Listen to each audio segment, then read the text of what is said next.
नमस्कार। साइंस और इंजीनियरिंग विषयों में रुचि बनाने और विषय समझ को मजबूत बनाने के लिए शुरू किए गए आपके अपने श्रीदेवी क्लासेज यूट्यूब चैनल पर स्वागत है। हमारी प्लेलिस्ट क्लास 12th फिजिक्स और फिजिक्स मेड इजी में आज फिर करते हैं कुछ स्थिर वैद्युतिकी के बहु विकल्पों वाले मल्टीपल चॉइस क्वेश्चंस जो गॉस के नियम से विद्युत फ्लक्स की गणना और गोलाकार आवेश के विद्युत विभव और विद्युत क्षेत्रों से संबंधित है। शुरू करते हैं। चित्रानुसार आवेशों की व्यवस्था के साथ ये जो बंद बेलनाकार भूरा पृष्ठ है उससे निकलने वाला शुद्ध निर्गत फ्लक्स क्या है। गॉस के नियमानुसार किसी भी बंद पृष्ठ से निकलने वाला कुल विद्युत फ्लक्स साई पृष्ठ की स्थितियों पर विद्युत क्षेत्र की तीव्रता का बंद पृष्ठ समाकलन है और ये पृष्ठ में परिबद्ध आवेश की कुल मात्रा सभी आवेशों को जो अंदर आए हैं उनको जोड़कर माध्यम की विद्युतशीलता का भाग देने पर प्राप्त होता है। यहाँ एप्सिलॉन नॉट हवा या निर्वात की विद्युतशीलता है और एप्सिलॉन आर उस माध्यम की सापेक्षित विद्युतशीलता है जिसमें बंद पृष्ठ रखा हुआ है। यहाँ इस स्थिति में तीन आवेश plus capital Q minus small Q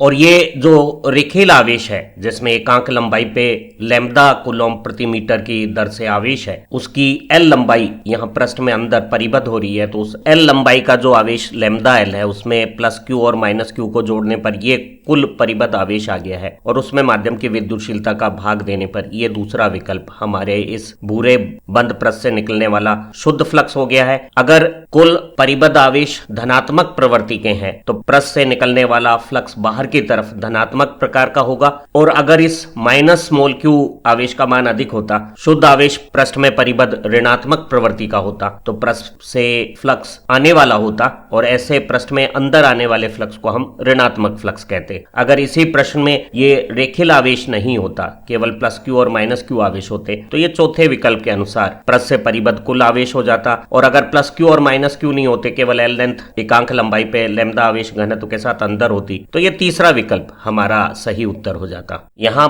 5 metre गुना 5 मीटर की वर्गाकार प्लेट के ठीक मध्य बिंदु से 3 मीटर की ऊंचाई पर एक प्लस क्यू आवेश चित्रानुसार रखा हुआ है। इस आवेश के विद्युत क्षेत्र के कारण उत्पन्न फ्लक्स की कितनी मात्रा प्लेट के क्षेत्रफल से निर्गत फ्लक्स बनाएगी ज्ञात करना है। गॉस के नियमानुसार हमें ज्ञात है कि अगर किसी पृष्ठ के अंदर परिबद्ध कुल आवेश Q हो तो उस पृष्ठ से निकलने वाला विद्युत फ्लक्स Q अपॉन एप्सिलॉन होगा। लेकिन यहाँ बंद पृष्ठ नहीं होने के कारण हम एक बंद पृष्ठ की काल्पनिक अवधारणा से सममिति की मदद से प्रश्न को हल कर सकते हैं। इस 3 मीटर से दुगनी विमा का 6 मीटर गुना 6 मीटर गुना 6 मीटर का एक घनाभ संरचना मानी जाए जिसके ये Q आवेश अगर केंद्र में आ गया है तो ऐसी स्थिति में इस घन से Q आवेश के कारण निकलने वाला कुल फ्लक्स Q अपॉन एप्सिलॉन हो जाएगा। इस आवेश की स्थिति घन के सभी 6 पृष्ठों के सापेक्ष सममित है तो एक पृष्ठ से निकलने वाला फ्लक्स कुल फ्लक्स का 1/6 हिस्सा Q अपॉन 6 एप्सिलॉन हो जाएगा और अगर घन के आधार 6 मीटर गुना 6 मीटर पृष्ठ से निकलने वाला कुल फ्लक्स Q अपॉन 6 एप्सिलॉन है तो 5 मीटर गुना 5 मीटर जो छोटा पृष्ठ क्षेत्रफल है उससे निकलने वाला फ्लक्स Q अपॉन 6 एप्सिलॉन से कुछ कम हो जाएगा और यहाँ चौथा विकल्प सही उत्तर हो जाएगा। दो समान मान और विपरीत प्रकृति के आवेश एक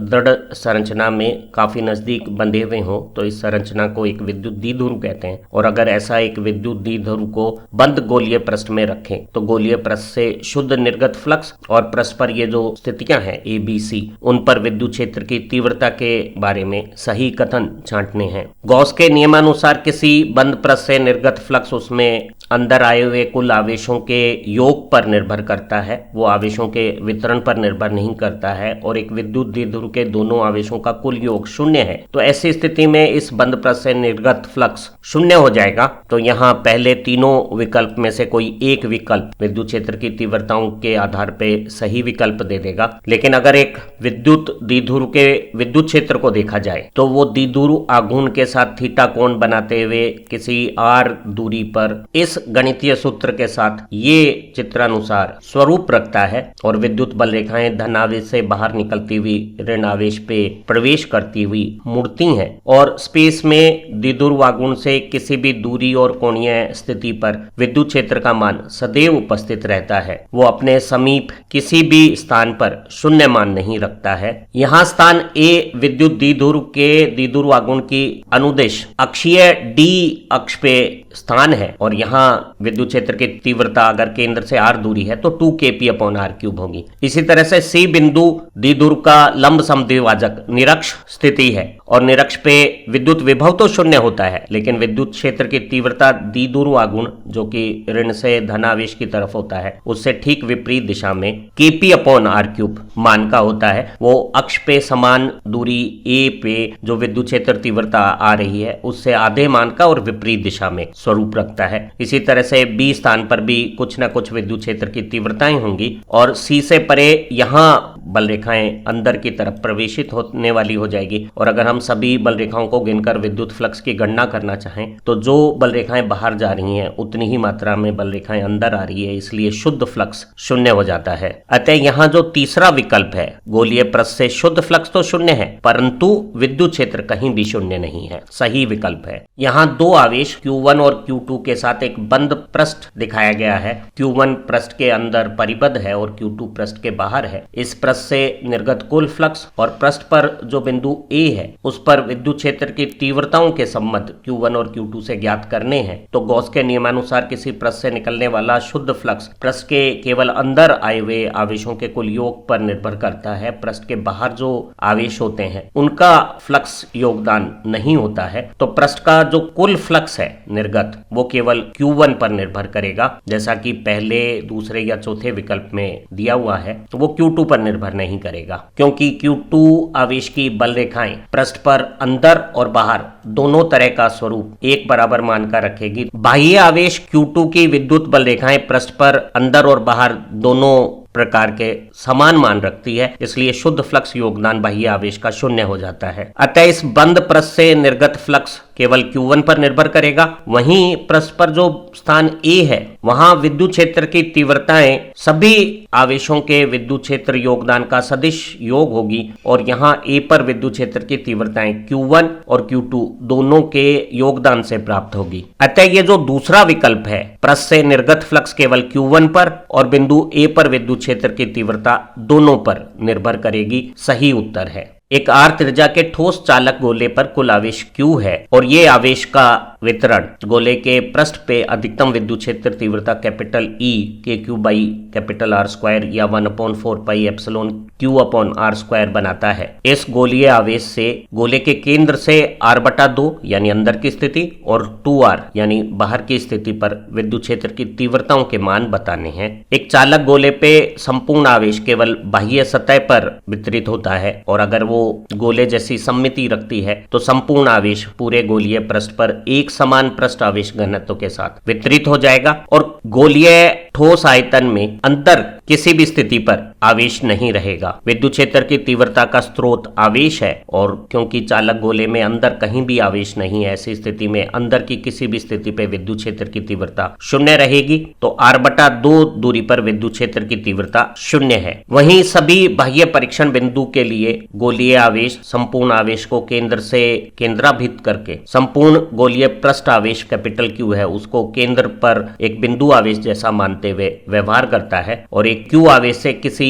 स्मॉल r दूरी पर विद्युत क्षेत्र की तीव्रता दूरी के वर्ग के व्युत्क्रमानुपाती ये स्वरूप रखती है। और अगर हम दूरी को r से 2r 2 गुनी कर देते हैं तो विद्युत क्षेत्र की तीव्रता सतह मान से 1/4 E/4 रह जाएगी। तीसरा विकल्प सही विकल्प है। पूर्व प्रश्न में r त्रिज्या के चालक गोले की सतह पर जो कुल Q आवेश है वो सतह पर विभव KQ/R या Q/4πε/R बनाता है। इसी गोले से केंद्र से r/4 दूरी अंदर की स्थिति और केंद्र से 4r दूरी बाहर की स्थिति पर विद्युत विभव की गणना करनी है और उस विभव को सतह के विभव के अनुसार लिखना है। हमें मालूम है कि विभव एकांक धनावेश को अनंत से किसी विद्युत क्षेत्र में स्थान पर लाने में किया गया कार्य है और गोलीय आवेश केंद्र से कार्यरत बिंदु आवेश जैसा जब व्यवहार करता है तो एकांक धनावेश को अनंत से गोले की सतह पर लाने में किया गया कुल कार्य सतह का विभव KQ/R आ जाता है। सतह के अंदर गोलीय पृष्ठ में विद्युत क्षेत्र अनुपस्थित है, ऐसी स्थिति में आवेश पर किसी भी प्रकार के बल या विस्थापन पर कार्य नहीं होंगे। सतह से अंदर एकांक धन परीक्षण आवेश को लाने में कोई अतिरिक्त कार्य नहीं होगा तो कोई विभवांतर नहीं होगा और विभव का मान जो सतह पर है वही अंदर की सभी स्थितियों पर रहेगा। वस्तुतः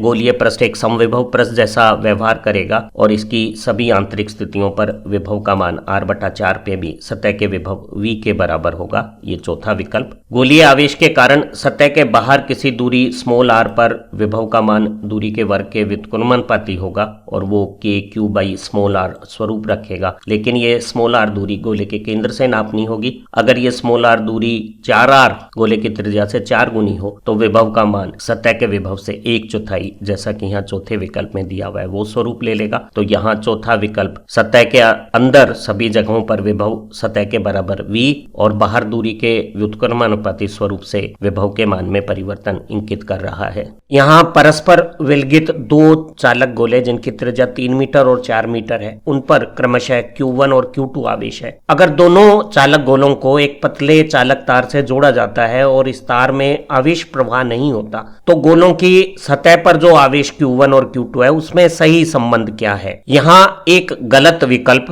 तार जो चालक दोनों गोलों को जोड़ रहा है वो बहुत ज्यादा पतला है ऐसा दिया हुआ है। ध्यान रहे चाहे तार पतला हो या अधिक काट क्षेत्रफल का हो, अगर गोलों पर अलग अलग विभवांतर होगा तो धन आवेश उच्च विभव के गोले से निम्न विभव के गोले की तरफ प्रवाहित होने लगेगा और अगर दोनों चालक गोलों को चालक तार से जोड़ने पर आवेश प्रवाह नहीं हो रहा है तो ये निश्चित है कि दोनों गोलों पर एक समान विभव है। एक r त्रिज्या पर Q आवेश के साथ गोलीय सतह का विभव kq/r होता है। अगर दोनों गोलों पर एक समान विभव है तो उनकी सतह पे आवेश और त्रिज्या का अनुपात दोनों का एक समान होगा अर्थात Q1/3 = Q2/4। इसे हल करें तो ये जो विकल्प है चौथा 4Q1 = 3Q2 वो बता रहा है कि दोनों गोलों पर और समान विभवांतर की स्थिति में चालक संपर्क में आवेश स्थानांतरित नहीं होगा। यहाँ दो खोखले चालक गोले समान केंद्र O के साथ r और R त्रिज्या के दिए हुए हैं जिन पे क्रमशः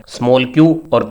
Q आवेश की मात्रा है। इन दोनों गोलों की बीच की स्थिति पे केंद्र से r1 दूरी पर एक परीक्षण स्थल इस प्रकार है कि r1 दूरी छोटे गोले की त्रिज्या से अधिक और बड़े गोले की त्रिज्या से कम है। इस r1 दूरी की स्थिति पे दोनों गोलों के कुल आवेश से जो परिणामी विद्युत क्षेत्र की तीव्रता और विद्युत विभव उत्पन्न होगा उसका मान ज्ञात करना है। अध्यारोपण का सिद्धांत कहता है कि किसी एक स्थान पे एक से अधिक आवेशों के कारण परिणामी विद्युत क्षेत्र की तीव्रता अलग अलग आवेशों के विद्युत क्षेत्र तीव्रताओं का सदिश योग होगा और यहाँ R1 स्थान पर R त्रिज्या के गोले जिस पर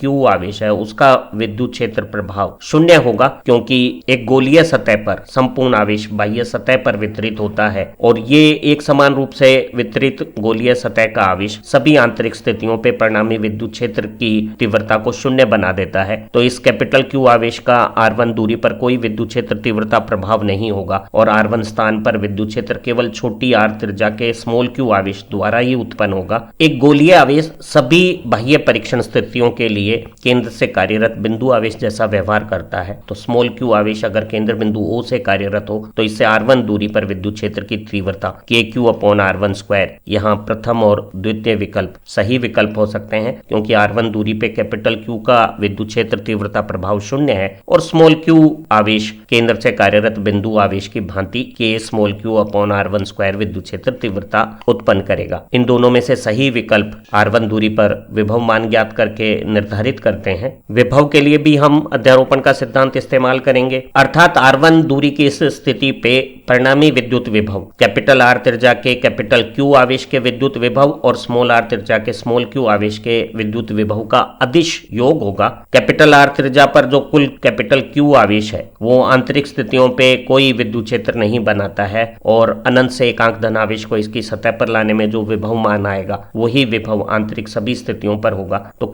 Q आवेश द्वारा इस आंतरिक स्थिति पे विद्युत विभव का मान वही होगा जो इसकी सतह पर है और वो मान kq/R हो सकता है। इसी तरह से इस q आवेश के लिए ये जो बाह्य परीक्षण स्थिति है उसके लिए Q आवेश केंद्र O बिंदु पर कार्यरत बिंदु आवेश जैसा व्यवहार करेगा और इसका विद्युत विभव kq/r1 आएगा और ये विभव और ये विद्युत क्षेत्र की तीव्रता दूसरे विकल्प को सही विकल्प बता रही है। तो यहाँ R1 दूरी पर विद्युत क्षेत्र की तीव्रता केवल आंतरिक गोलीय आवेश q के कारण R1 दूरी पर k/r1² है और विद्युत विभव बाह्य गोले की सतह का विभव और आंतरिक गोले को बिंदु आवेश मानते व्यवहारवन दूरी के विभव के योग के बराबर है। इसी प्रश्न में हमें बाह्य गोले की सतह या बाहर की किसी स्थिति पे परिणामी विद्युत क्षेत्र या विभव ज्ञात करना होता तो दोनों कैपिटल क्यू और स्मॉल क्यू आवेश केंद्र से कार्यरत बिंदु आवेश की जैसे ये जोड़ के बराबर हो जाते और कैपिटल आर दूरी पे विद्युत क्षेत्र की तीव्रता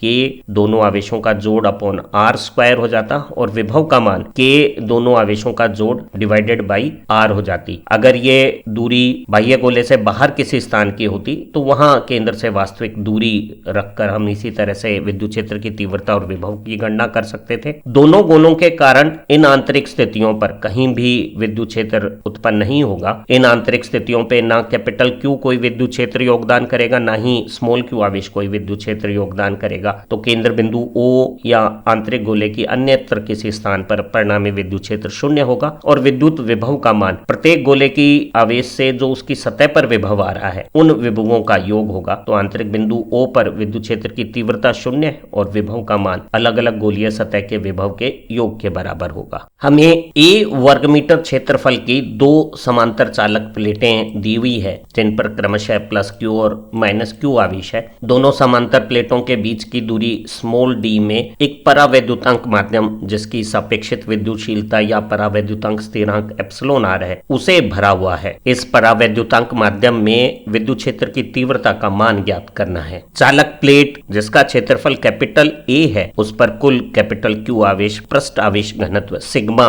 कूलॉम पर मीटर स्क्वायर बनाएगा और एक सिग्मा पृष्ठ आवेश घनत्व वाली चालक प्लेट अपनी दोनों तरफ धनावेशित त्रिज्या बाहर की तरफ और ऋणावेश अंदर की ओर जो विद्युत क्षेत्र की तीव्रता बनाता है वो सिग्मा अपॉन 2 एप्सिलॉन जहां एप्सिलॉन माध्यम की विद्युतशीलता है वो मान रखेगा और एक समांतर प्लेट का विद्युत क्षेत्र तीव्रता मान समरूप रहता है, वो दूरी के साथ अपना मान और दिशा में परिवर्तन नहीं करता। तो दोनों प्लेटों के बीच के इस क्षेत्रफल में धनावेश का बाहर की तरफ और ऋणावेश का अंदर की तरफ विद्युत क्षेत्र तीव्रता एक समान पृष्ठ आवेश घनत्व सिग्मा के साथ प्रत्येक सिग्मा अपॉन 2 एप्सिलॉन आपस में एक ही दिशा में होने के कारण जुड़कर सिग्मा अपॉन एप्सिलॉन मान प्राप्त कर लेगी और यहाँ तीसरे विकल्प में Q अपॉन A पृष्ठ आवेश घनत्व सिग्मा हो गया है और sigma upon epsilon 0 epsilon R इस परावैद्युतांक माध्यम में विद्युत क्षेत्र की तीव्रता हो गई है। स्पष्ट है किसी परावैद्युतांक माध्यम में विद्युत क्षेत्र की तीव्रता सापेक्षित विद्युतशीलता एप्सिलॉन R की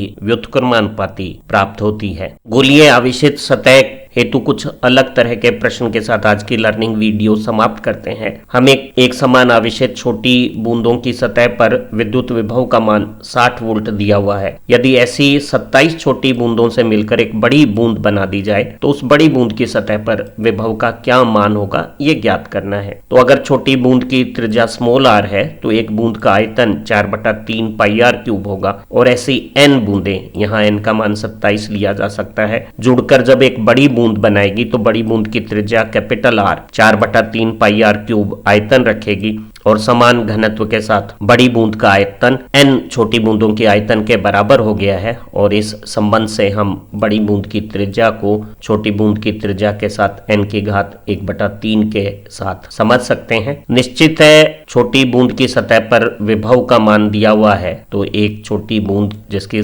त्रिज्या स्मॉल r है उस पर अगर स्मॉल q आवेश हो तो सतह का विभव KQ/R V 60 वोल्ट हमें दिया हुआ है। अगर n ऐसी छोटी बूंदें आपस में जोड़ दी जाएगी तो कुल आवेश कैपिटल Q बड़ी बूंद पर आ जाएगा जिसकी त्रिज्या कैपिटल R छोटी बूंद की त्रिज्या के साथ n की घात 1/3 संबंध रखती है। तो बड़ी बूंद जिसपे कुल आवेश कैपिटल Q और त्रिज्या कैपिटल R है उसका विभव K कैपिटल Q/R हो गया है, जहाँ कैपिटल Q छोटी बूंद के आवेश का n गुना है और कैपिटल R छोटी बूंद की त्रिज्या के साथ n की घात 1/3 का गुणक है और यहाँ K स्मॉल QR छोटी बूंद का विभव है। तो बड़ी बूंद का विभव n की घात 2/3 गुणा छोटी बूंद का विभव हो गया है। यहाँ n 27 एक घन संख्या है, उसका घनमूल 3 हो गया है और वर्ग करने पर 3 का वर्ग 9 हो गया है। तो यहाँ 27 की घात 2/3 9 आएगी और छोटी बूंद का विभव 60 है तो 9 गुना करने पर बड़ी बूंद का विभव 540 वोल्ट ज्ञात हो गया है। उम्मीद है आज की इस लर्निंग वीडियो से